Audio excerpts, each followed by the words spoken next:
ಎಷ್ಟು ಸತ್ತೋಗಿದೆ ಅನ್ನೋದು ಬೇಕಲ್ವಾ?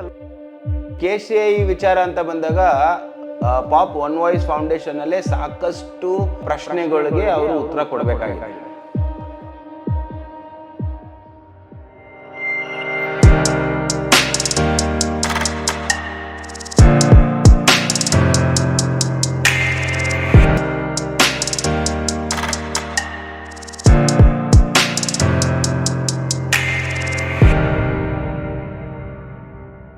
ಯಾವುದೇ ಥರ ಕೇಂದ್ರ ಸರ್ಕಾರ ಆಗಿರ್ಬೋದು, ರಾಜ್ಯ ಸರ್ಕಾರ ಆಗಿರ್ಬೋದು, ಸೋಕಾಲ್ಡ್ ಇಲಾಖೆಗಳಾಗಿರ್ಬೋದು, ಅಂಕಿಅಂಶಗಳನ್ನ ಇಟ್ಕೊಂಡಿದೆ.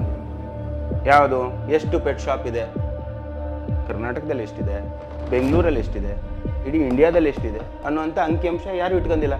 ಯಾರು ಯಾಕೆ ಇಟ್ಕೊಂಡಿಲ್ಲ ಅಂತ ಹೇಳಿದ್ರೆ, first of all pet shop ಯಾವ ಕ್ಯಾಟಗರಿಯಲ್ಲಿ ಬರುತ್ತೆ, ಯಾರ ಅಂಡರಲ್ಲಿ ಬರುತ್ತೆ, ಯಾರ್ದಾರ ಒಂದು ಪರ್ಟಿಕ್ಯುಲರ್ ರೆಸ್ಪಾನ್ಸಿಬಿಲಿಟಿ ಆಗಿರ್ಬೇಕಲ್ವಾ. ಸೊ ಆಮೇಲೆ ಎರಡನೇದು, ಎಷ್ಟು ಜನ ಡಾಗ್ ಬ್ರೀಡರ್ಸ್ ಇದ್ದಾರೆ,